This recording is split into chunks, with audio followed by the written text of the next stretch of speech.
विपक्षी दलों के द्वारा प्रधानमंत्री नरेंद्र मोदी पर असंसदीय टिप्पणी करना और पीएम के पद की गरिमा को तार तार करना बड़ी आम सी बात होती जा रही है। विपक्ष के क्या बड़े नेता और क्या पार्टी के प्रवक्ता सब एक ही ढर्रे पर चले जा रहे हैं। ऐसा लगता है जैसे पीएम पद का अपमान कर और खास तौर पर मोदी को नीचा दिखाने में इनकी आत्मा को परम आनंद की प्राप्ति हो रही हो। ऐसे ही एक मामले में सुप्रीम कोर्ट ने कांग्रेस को बहुत बड़ा झटका दिया है। दरअसल कोर्ट ने कांग्रेस के खिलाफ में बड़ा फैसला सुनाया है और इसके अलावा सुप्रीम कोर्ट का एक और बड़ा फैसला आया है पाकिस्तान जाकर के हथियारों की ट्रेनिंग लेने के केस में। एक कोर्ट ने रिहाई का आदेश दिया था तो दूसरी तुरंत सुप्रीम कोर्ट ने इस पर संज्ञान लिया और तुरंत गिरफ्तारी का फरमान जारी कर दिया। सुप्रीम कोर्ट के इन दोनों ही फैसलों का हम विश्लेषण करेंगे, लेकिन रिपोर्ट में आगे बढ़े उससे पहले आपसे आग्रह है कि चैनल को सब्सक्राइब कर लें और अगर आपको रिपोर्ट पसंद आए तो वीडियो को लाइक जरूर करें। देखते रहिए, मुद्दा गरम है।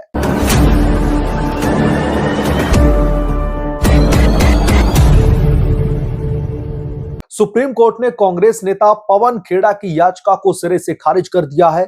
इस याचिका में पीएम मोदी के खिलाफ कथित आपत्तिजनक टिप्पणी के मामले में उनके खिलाफ आपराधिक कार्रवाई को रद्द करने से इंकार करने के इलाहाबाद हाई कोर्ट के फैसले को चुनौती दी गई थी।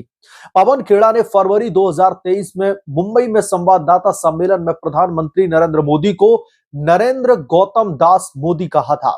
बीजेपी नेताओं व समर्थकों ने इस टिप्पणी की कड़ी निंदा की थी और इसे उद्योगपति गौतम अडानी के संदर्भ के रूप में देखा गया था। पीएम मोदी अपना पूरा नाम नरेंद्र दामोदर दास मोदी लिखते हैं। दामोदर दास उनके पिता का नाम है। कई राज्यों में लोग अपने पिता के नाम को मध्य नाम के रूप में इस्तेमाल करते हैं। Justice B R. गवई और जस्टिस संदीप मेहता की पीठ ने कहा कि वो हाईकोर्ट के आदेश में हस्तक्षेप करने की बिल्कुल भी इच्छा नहीं रखते हैं, यानी कि जो हाईकोर्ट की तरफ से फैसला सुनाया गया है वही फैसला कायम रहेगा।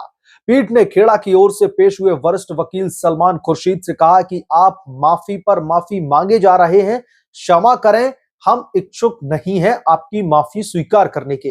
सुनवाई के दौरान उत्तर प्रदेश की ओर से पेश सॉलिसिटर जनरल तुषार मेहता ने अदालत को बताया कि मामले में दायर आरोप पत्र के आधार पर पवन खेड़ा की याचिका पर जवाब दाखिल किया गया है। सलमान खुर्शीद ने सुप्रीम कोर्ट से प्रत्युत्तर दाखिल करने के लिए कुछ समय देने का अनुरोध किया, जिसे सुप्रीम कोर्ट की तरफ से सीधे तौर पर अस्वीकार कर दिया गया। हाईकोर्ट ने पिछले साल 17 अगस्त को खेड़ा की याचिका को खारिज करते हुए कहा था कि मामले के जांच अधिकारी ने जो सबूत जमा किए हैं उनका मामले को रद्द करने के लिए दंड प्रक्रिया संहिता यानी कि सीआरपीसी की धारा 482 के तहत दायर याचिका में आकलन नहीं किया जा सकता। सुप्रीम कोर्ट ने प्रधानमंत्री नरेंद्र मोदी के खिलाफ कथित रूप से आपत्तिजनक बयान देने के लिए असम और उत्तर प्रदेश में खेड़ा के खिलाफ में दर्ज 3 एफआईआर को पिछले साल 20 मार्च को मिला दिया था और उनकी अंतरिम जमानत बढ़ाते हुए मामले को लखनऊ के हजरतगंज थाने में ट्रांसफर कर दिया गया था। लखनऊ की अदालत ने पवन खेड़ा को जमानत दे दी थी।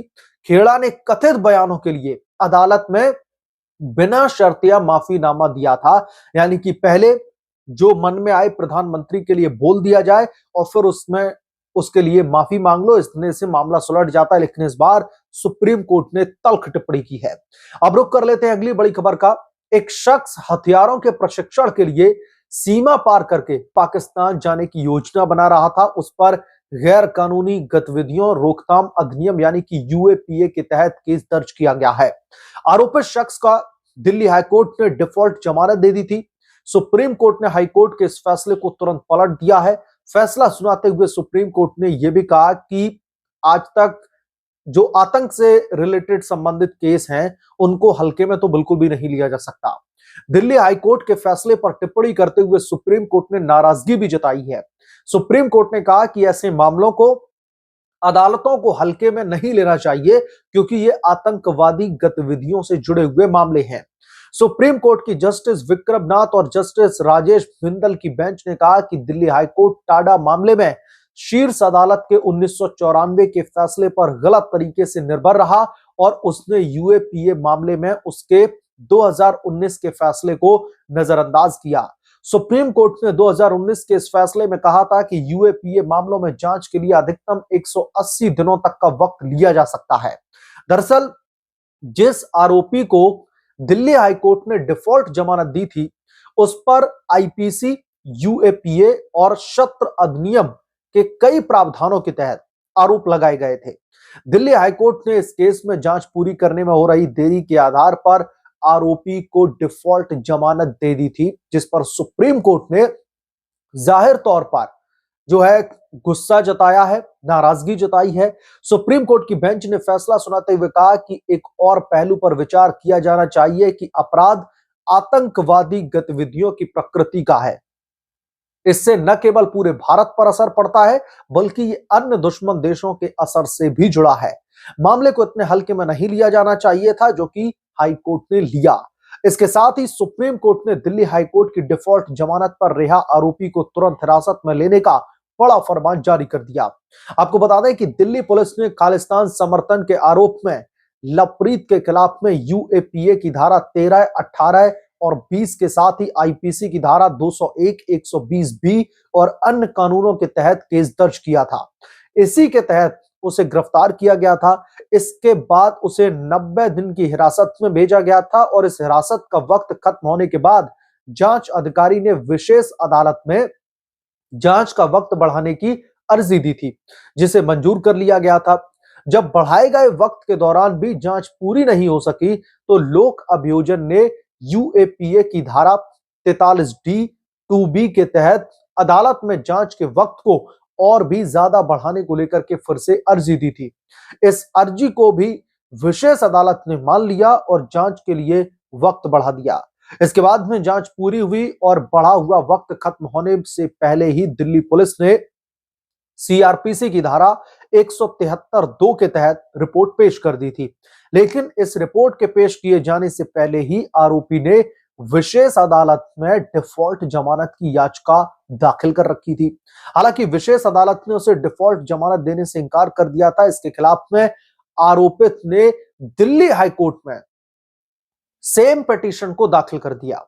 इसके बाद दिल्ली हाईकोर्ट ने दिल्ली पुलिस की दलीलों को नजरअंदाज करके आरोपी को डिफॉल्ट जमानत पर रिहा कर दिया था। यानी कि आप लोग समझ सकते हैं कि आरोपी ने कितने शातिराना अंदाज में एक कोर्ट से दूसरी कोर्ट का रुख किया और जमानत लेने में सफल रहा। लेकिन सुप्रीम कोर्ट ने सीधे तौर पर इस फैसले को पलट दिया है और सुप्रीम कोर्ट ने नाराजगी भी जाहिर की है दिल्ली हाईकोर्ट के प्रति कि जब मामला आतंकवाद से जुड़ा हुआ हो, आतंकवादी जो है प्रकरण में किसी का इन्वॉल्वमेंट हो, तो फिर ऐसे मामलों पर बहुत ही संगीनता के साथ में दरअसल सुनवाई करने की जरूरत है और जमानत तो बिल्कुल भी नहीं मिलनी चाहिए थी, क्योंकि यह मुद्दा आतंकवाद से जुड़ा है। इसलिए दिल्ली हाईकोर्ट के फैसले को पलटते हुए सुप्रीम कोर्ट ने दरअसल बड़ा आदेश जारी किया है और उस शख्स को गिरफ्तार करने का दरअसल आदेश दे दिया है। बहरहाल इन दोनों ही मामलों पर आपकी क्या राय है, हमें कमेंट करके जरूर बताएं। जल्द मिलूंगा किसी दूसरे बड़े अपडेट के साथ में, तब तक के लिए धन्यवाद। अगर आप लोग चैनल पर नए हैं तो प्लीज चैनल को सब्सक्राइब करें, साइड बने बेल आइकन को भी प्रेस करें, ताकि जैसे ही मैं कोई नया वीडियो रिलीज करूं तो इसकी जानकारी सबसे पहले आपको मिले।